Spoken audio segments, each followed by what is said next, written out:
तो हम लोग पढ़ रहे थे मांग की लोच किसे कहते हैं, बताया गया था मांग की लोच। तो हमने अपनी लैंग्वेज में बताया तुम लोगों की लोच जो है एक परिमाप है। क्या है? परिमाप। एक मेजरमेंट है, एक स्केल है।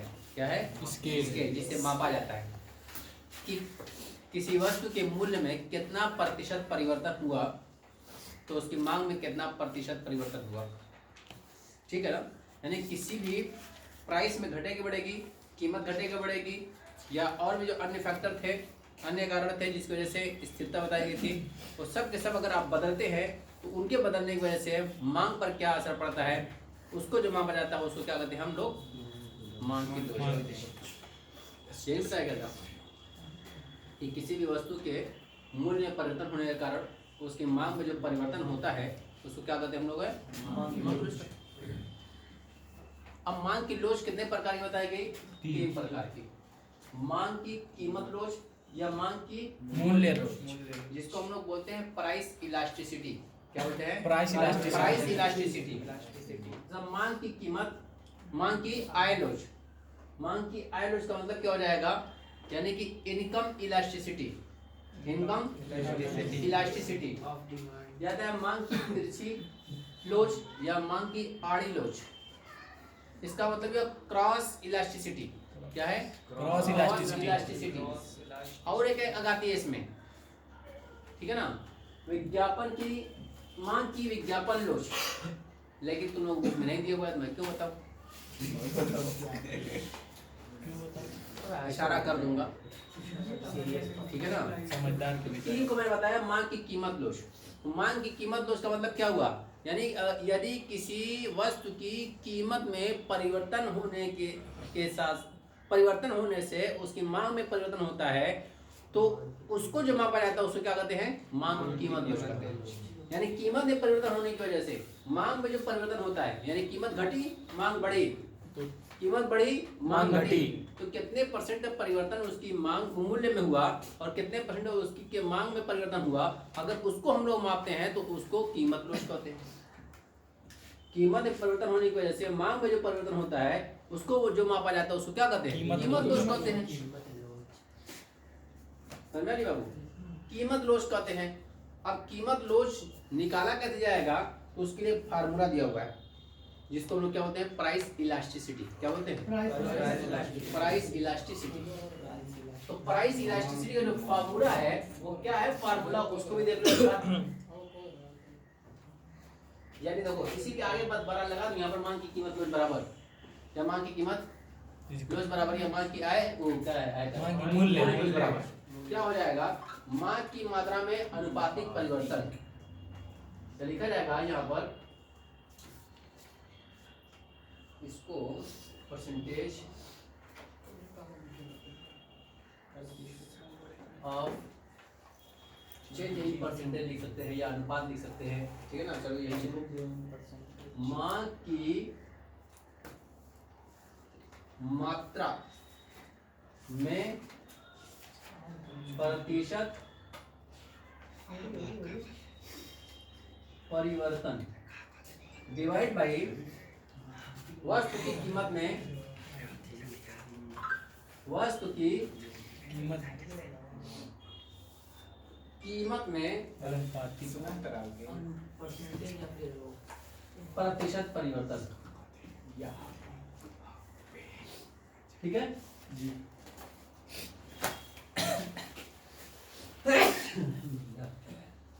समझ आ गई कि मांग की मात्रा में प्रतिशत परिवर्तन, वस्तु की कीमत में प्रतिशत परिवर्तन।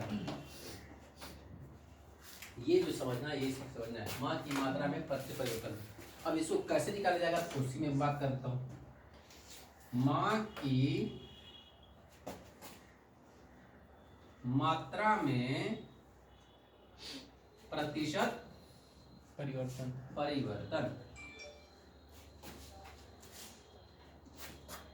इधर है, ये लिखूंगा यहां पर मांग में परिवर्तन, ऊपर क्या लिखूंगा? मांग में परिवर्तन डिवाइड बाई बताओ अभी कहाँ से तुम पढ़ के आते हो। मांग की मात्रा में प्रतिशत परिवर्तन निकालने के लिए भी एक फार्मूला है, यानी ये निकालोगे तब जाके वहाँ पे चिपकाओगे। यहाँ पे निकालोगे तुम निकाल के रखोगे वहाँ पे, ठीक है ना। अब उसके बाद फिर आता है यहाँ पर वस्तु की,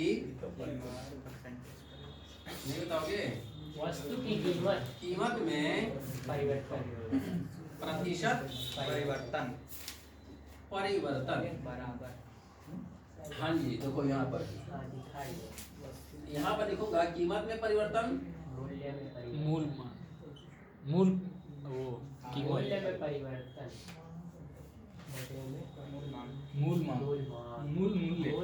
मूल मूल्य। Yes sir.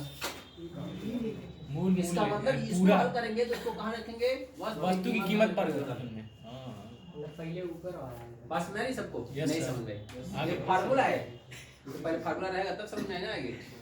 अब बनाऊंगा यहाँ पर मैं डिमांड टेबल, क्या क्या करूंगा, डिमांड टेबल, डिमांड टेबल, मांग तालिका, डिमांड टेबल बनाऊंगा। अगर यहाँ पर सबको पता है यहाँ पर कि प्राइस यहाँ पर आती है और यहाँ पर डिमांड होती है, 1 रुपया 2 रुपया 3 रुपया 4 रुपया 5 रुपया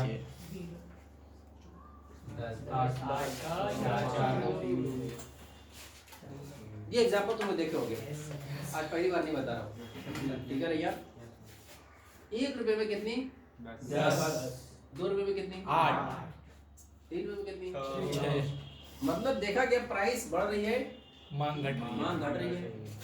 अब प्राइस 5 से 4 हो गई, 4 से 3 हो गई, यानी कि घट रही हो, डिमांड क्या हो रही है, बढ़ रही है। ये एक ही मांग थोड़ा तरफ नीचे ऊपर होती रहती है, देखा गया दाएं बाएं नहीं आती है। तो वो तो बात की बात है, पढ़ चुके तुम लोग उसको, मांग की मात्रा में परिवर्तन और मांग में परिवर्तन तुम लोग पढ़ चुके हो, ठीक है ना। दोनों एक ही जगह मांग का नियम लागू होता है, जगह मांग का नियम लागू नहीं होता है। टेबल देखा गया मांग वगैरह एक ही बनता है, उसी पर नीचे बढ़ते रहते हैं, और इस जगह दाएं और बाएं घटते हैं और बढ़ भी जाते हैं, ठीक है ना। मैं इसकी बात करता है कि इसको हम लोग निकाले, अगर इसको उस पर निकालने के लिए कि मुझको मांग किलो निकालने, पहली बार मैं मानता हूँ, चलो ठीक है मान लिया पहली बार। मांग कितनी थी 1 रुपये पर 10, ये हमारी मूल मांग है, मूल प्राइस है 1 रुपया, इसको बेस बनाया गया है। अब 1 रुपये से कितना हो गया 2 रुपया, मांग कितनी हो गई 8, ध्यान से देखना। तो मुझको निकालना है पहले मांग की मात्रा में परिवर्तन, 10 से 8 हो गई, मांग में परिवर्तन कितने यूनिट का हुआ 2 यूनिट का हुआ। मूल मांग कितनी, किसी को बेस बना दिया गया, पहले वाले को बेस बना दो, कितनी मूल 10। मांग की बात हो रही है ना, मूल मांग की बात हो रही है। मांग में परिवर्तन हम लोग क्या निकाल रहे हैं, मांग की मात्रा में परिवर्तन निकालने के लिए फार्मूला क्या बताया हूँ, मांग में परिवर्तन डिवाइड बाई मूल मांग। मांग में परिवर्तन कितना हो गया 10 से 8 हो गए, तो कितना हुआ 2 का परिवर्तन हुआ। मूल मांग कितनी थी, मूल मांग 10 थी, उसी को बेस बनाया गया है। इसको परसेंटेज निकालना हो तो 100 करना भी जरूरी होता है, तुम जानते भी होगे। ऐसे अनुपात निकल जाएगा सी पकड़ चलते हो तो, इसी यहाँ परसेंटेज निकालना जरूरी है, लिख देता हूँ। हाँ जी देखो, ये जब काटोगे पीटोगे तो ये कट गया, कितना आ गया ये 20, ये आया 20%। देख भी सकते हो, अगर मैं गलत कर रहा हूँ तो करीब तुम बता चुके थे, लेकिन बस फॉर्मूला नहीं पता था, तुम लोग करीब मुझे बता चुके थे कि 1 रुपये 2 रुपये हुआ 100% बढ़ गया, करीब बता चुके हो। आज निकाल के दिखाएंगे उस बात को, प्रूव करेंगे उसको, लेकिन कल तुम सब बता चुके, इतने जानकार तुम लोगों फार्मूला जानो कि मत जानो, लेकिन ये समझ में आया कि क्या करना है वहाँ पे। मांग की मात्रा में प्रतिशत परिवर्तन, कीमत की मात्रा में, वस्तु की कीमत में प्रतिशत परिवर्तन। अभी थी मैं क्या निकाला हूँ, मांग की मात्रा में प्रतिशत परिवर्तन कितना हुआ, मांग में परिवर्तन डिवाइड बाई मूल मांग, 20% की चेंजिंग हुई है। ये मत देखना कमी है कि वैसी हुई है, ये मत देखना, चेंजिंग कितनी की हुई है 20% की, तो यहाँ 20% लिखना है। अब आते हैं वस्तु की कीमत में प्रतिशत परिवर्तन, कौन है ये क्लास प्लस स्पैम।